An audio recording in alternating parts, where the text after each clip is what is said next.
How much money does the average American really have saved? You'll probably guess wrong. And it's not just savings we need to talk about. You ever scroll through your bank app late at night and just freeze? Like not in panic, exactly, but in that weird mix of curiosity and dread. You know the feeling, checking your balance, seeing bills, credit card statements, maybe a lingering subscription you forgot about and wondering, is everyone else just handling this better than me, or am I really behind? Yeah, that's exactly where I was last week, sitting on my couch, half-drunk coffee in one hand, my phone in the other, thinking about how much money is normal to have at this point in life.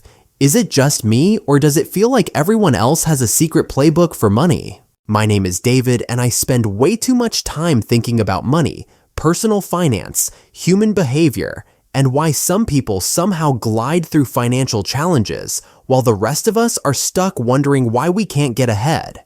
Honestly, sometimes I feel like a financial detective, except my suspect is always me.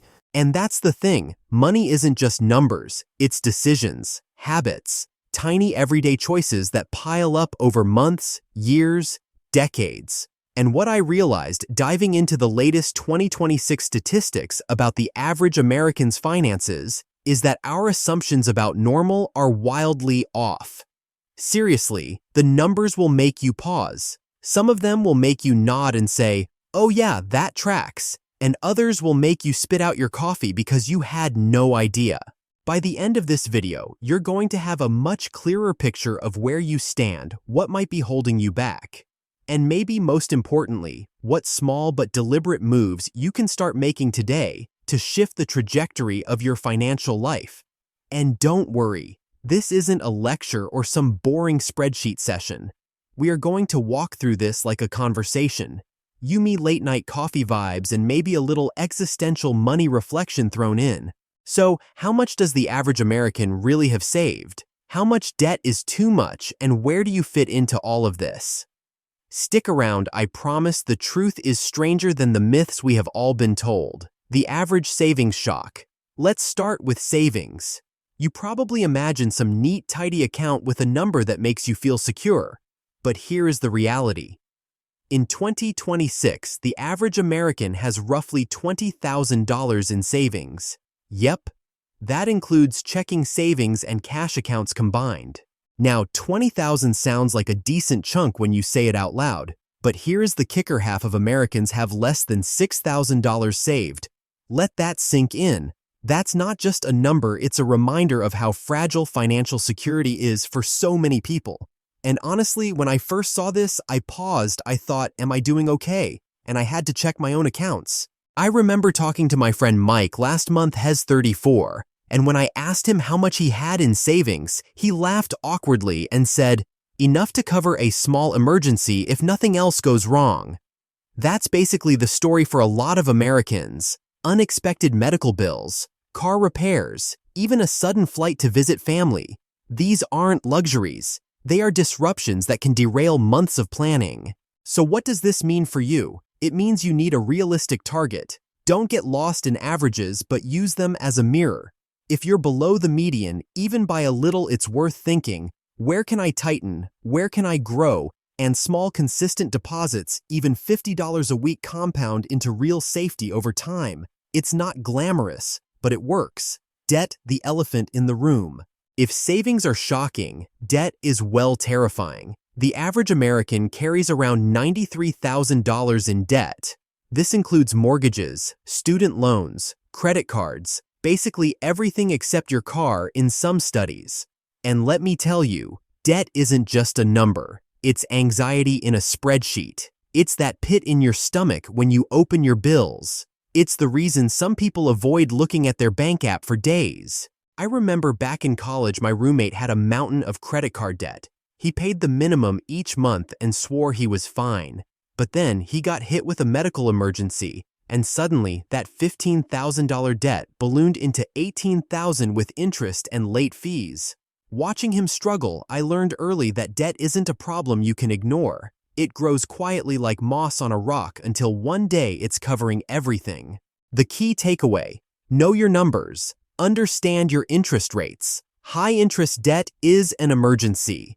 Low-interest debt like some mortgages or federal student loans is more manageable, but the principle is the same: awareness plus strategy equals control. Retirement, are we even close? Here is a stat that's both funny and terrifying. The average American over 50 has about $160,000 saved for retirement. On paper, that sounds okay until you realize you need roughly $1.5 to $2 million to retire comfortably at 65 depending on lifestyle and location. Think about it. That gap isn't small, it's a canyon. And yet so many people feel like they can catch up if they just start investing more. The truth, compound interest helps, but it's not magic. You need both time and consistency. Here is a personal aside. I started investing in my late 20s. Not a lot at first, maybe $200 a month, but because I started, those small amounts turned into a meaningful foundation. And it made me realize it's less about hitting a magic number and more about creating a habit, a rhythm of financial discipline. If you're over 40 and behind, don't panic. Start now. Max out retirement accounts, take advantage of employer matches, and automate savings. The late start isn't ideal, but it's better than doing nothing. Income, the average reality check. Average income tells a different story depending on your perspective. In 2026, the median household income is roughly $78,000 per year. That's across all families, all ages, all states. Some are making half that, some double it. But here is the nuance: income doesn't equal financial health. You can make $100,000 a year and be broke if you live paycheck to paycheck, or make $50,000 and build wealth because you spend wisely. I will give you an example. My neighbor Jessica makes about $85,000 a year.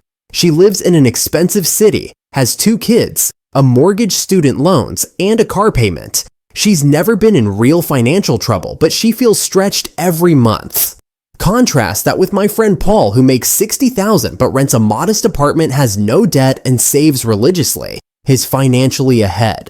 Point stop comparing raw income. Compare behavior habits and decisions. Money is less about numbers, more about choices. Credit scores. The invisible scorecard. Your credit score is like a report card for your adult life. In 2026, the average American has a credit score around 711. That's technically good, but still leaves room for improvement if you want the best rates on loans, mortgages, or even insurance. I remember when I first got my credit score report, it was thrilling and terrifying. At the same time, I had no idea how some tiny missed payment could ripple into a lower score. It's like learning that a tiny leak in a boat can eventually sink you if ignored. Actionable takeaway. Check your score regularly. Understand what factors impact it. Payment history, utilization, length of credit, new inquiries. And don't stress about perfection, just aim for consistent improvement. The housing factor. Housing is the silent wealth killer and builder. The average American household owns about $225,000 in home equity, but home prices vary wildly by region. Some people are sitting on real estate gold. Others are renting and barely keeping pace with inflation. I grew up in a city where renting was the norm. My friend bought a tiny condo in a booming neighborhood and suddenly had $100,000 in equity without touching it. Real estate isn't a guarantee, but it's a long-term wealth engine if used wisely. Tip: whether renting or owning, track the financial impact. Equity is nice, but liquidity and flexibility matter too. Emergency preparedness. Here's a blunt one. 39% of Americans wouldn't cover a $1,000 emergency without borrowing or selling something. That's basically living on the edge of chaos. I've been there. Broken washer, car repair, vet bill for my dog. You feel powerless. Even a small cushion changes everything psychologically. Rule of thumb: 3 to 6 months of living expenses in a liquid account. Yes, it's slow to build. Yes, it requires discipline, but it's the difference between surviving and scrambling. The psychological side. Money isn't just numbers, it's feelings, habits, guilt, shame, pride. Studies show financial stress is a top cause of anxiety and relationship tension. And honestly, I see it every day: people making irrational decisions because of emotions rather than strategy. I sometimes catch myself doing it too, seeing a sale splurging on something unnecessary, rationalizing it as investment in happiness. The trick is awareness. Pause. Ask yourself, is this aligned with my bigger goals? Small wins compound. The numbers might feel overwhelming. Average savings debt income. They can intimidate. But here is the secret. Small consistent actions compound. $50 extra to savings weekly. Paying $100 more than minimum on credit cards. Automating investments. It's like planting seeds. I like to think about it like gardening. You don't see a tree grow overnight, but years later it's enormous. And suddenly those little consistent efforts make a massive difference. Perspective. It's not just you. Finally remember this. These statistics aren't judgments. They're mirrors. They show where the average American stands, not where you have to stay. And often knowing the truth is liberating. Some of you will realize, hey, I'm doing better than I thought. Others, I need a plan. Both reactions are useful. The goal isn't perfection, it's awareness and action. So, what's the takeaway from all this? The 2026 money statistics of the average American are a wake-up call, a reality check. And if you let them a roadmap, savings are lower than most. Think debt is higher. Retirement is often underfunded. But that's okay, because awareness is the first step toward change. Financial health isn't a race, it's a slow, deliberate journey.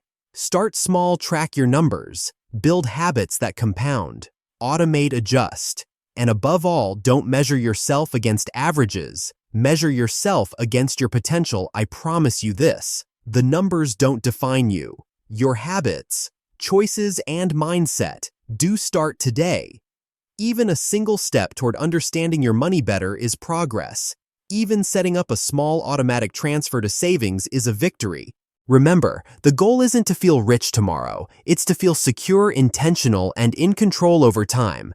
And the good news, every small action you take today builds a foundation for tomorrow, a stronger, calmer, more confident version of yourself. Check your numbers, make a plan, and step into 2026 with clarity, purpose, and the quiet confidence that no matter where you stand today, your future is still yours to shape.